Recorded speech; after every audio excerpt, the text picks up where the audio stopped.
From UFOs to psychic powers and government conspiracies, history is riddled with unexplained events. You can turn back now or learn the stuff they don't want you to know.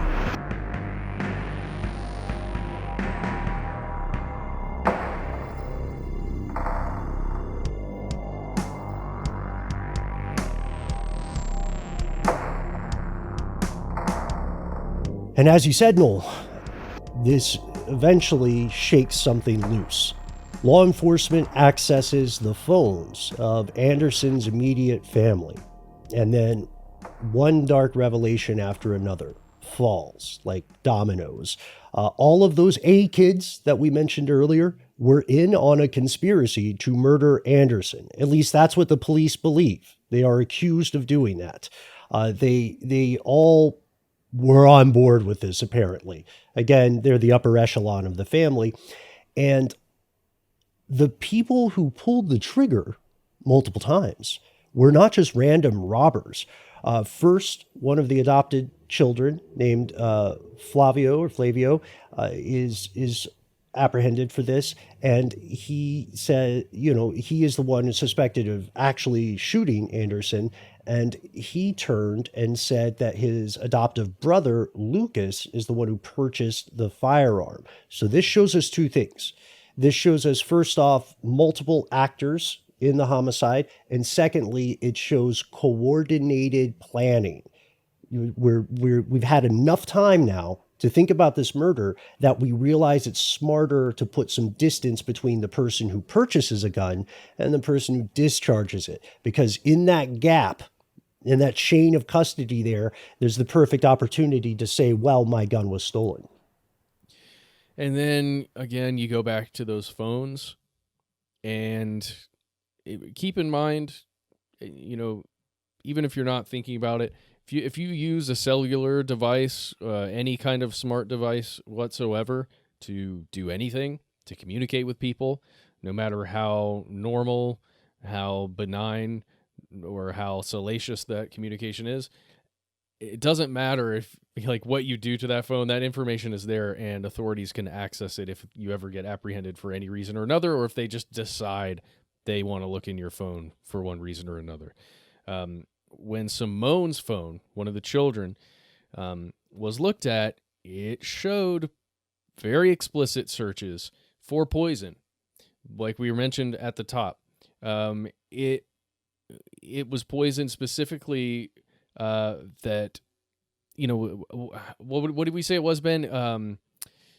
Cyanide, like something about how much cyanide kills somebody, or I forget exactly what it was. Proper dosage, whether it's legal to buy it. And this was explained by Simone as an attempt to help figure out what had sickened neighbor's pet, a dog. So this is a attempt at an alibi. I don't want to be glib here, but first, don't kill people. Don't plan a crime.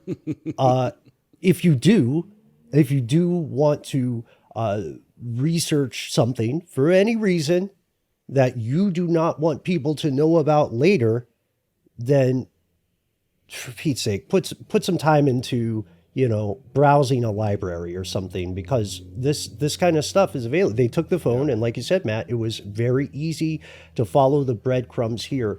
In defense of... if you do want to commit a crime, use your phone. Use make sure you log into Google with your location. You only use Google. Yeah. Please do that. Yeah. So this goes back to our earlier conversation, which is a true story about our very strange search histories on our work computers and probably on our phones as well. I don't know about you guys. I'm always reading something about this kind of stuff. I was thinking about this. We took a little break off air, and I took a second to look at my search history. And yeah, there's troubling things like Brazilian religious cult. And then there's other stuff like role of Kislar Aga in the Ottoman Empire. Exactly. That's the eunuch in charge of the harems. And so, throw some obscure history in there. So they'll think, look, keep them this guessing. person may not be perfect, Oh. but they're curious. They're just a podcaster. That's Right. fine. Yeah, just type "I'm just a podcaster" in your search history like every 2 days. But you're right. They did find this stuff. That explanation, as you can imagine, did not completely satisfy law enforcement.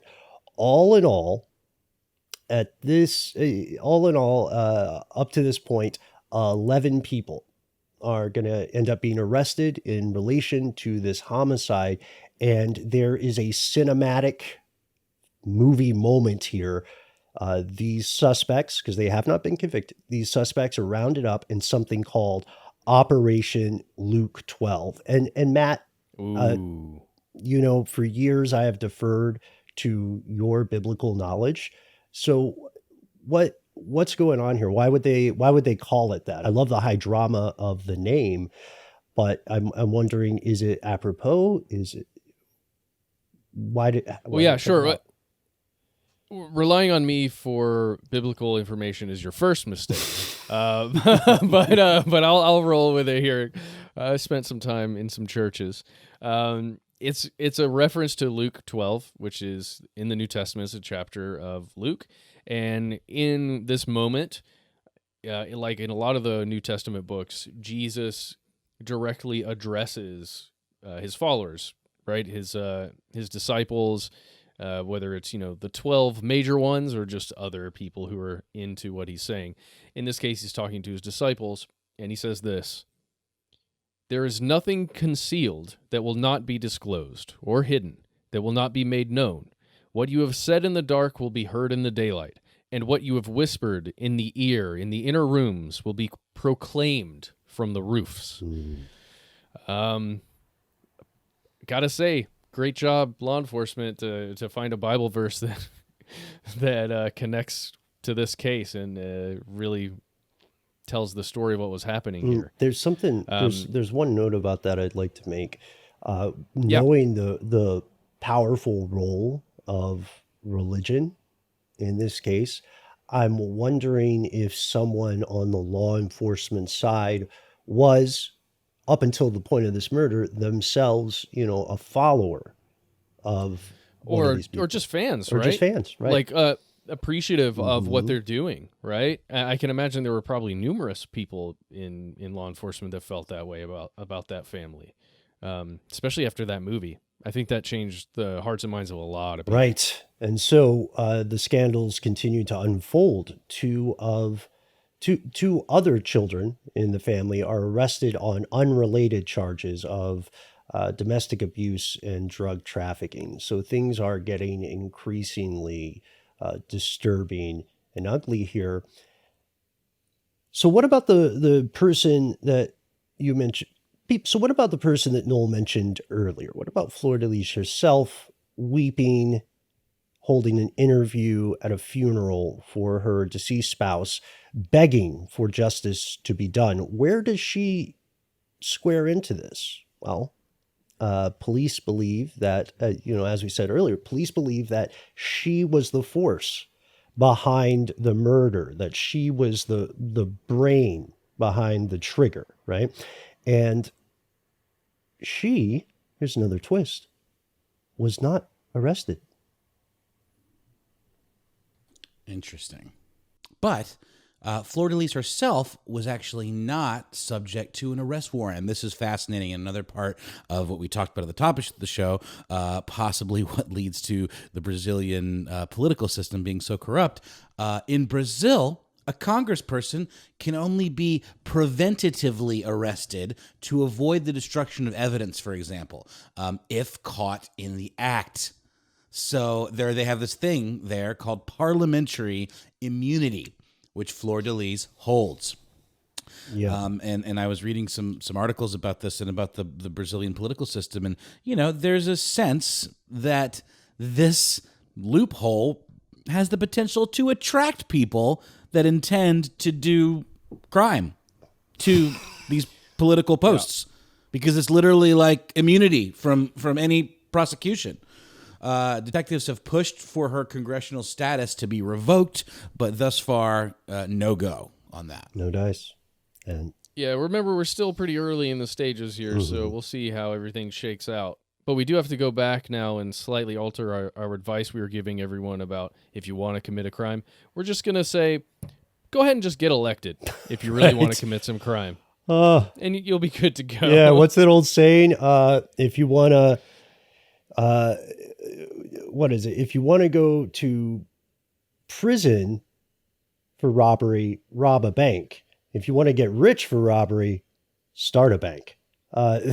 Ooh. I can't. I'm paraphrasing there. I'm styling on it a little, but yeah, there's this idea that's tremendously fascinating and in no small way disturbing. The concept that the concept that this parliamentary immunity incentivizes criminals to get into politics.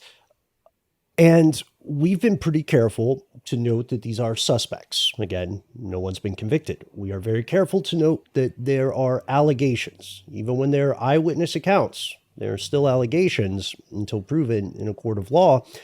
But there are some people who don't share that same kind of careful caveating and that hesitancy. Those people are literally all of the detectives involved in the case. Like they said, she can't be arrested, parliamentary immunity. They've pushed for her congressional status to be stripped, to be revoked.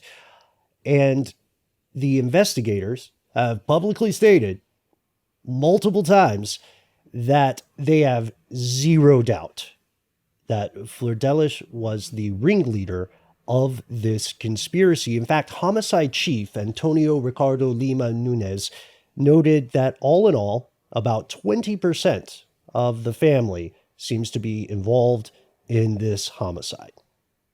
So this is certainly something we're going to have to continue to look at. Hopefully, justice, whatever that means in this case, will prevail in some way or another. But again, we're not going to know for a while. So we're going to keep looking at it. We ask that you keep looking at it too. Just, if you find something interesting, let us know. If you hear anything, let us know. If you're in Brazil, especially, and you speak Portuguese and you're able to read some of the initial reporting coming out, some of the first, the primary documentation that's coming out, that would be huge for us because we're having to rely a lot on translation and reporting from Western sources. I would just put that out there. But the biggest question we have for everyone listening is what do you think about all of this? Everything that was going on with his family, with the way money was made by them, by this incredible story that Flordelis had. Let us know what you think about the fact that there is certainly more than that initial movie about Flordelis that will be coming out. This is going to make for maybe a whole series on Netflix or something.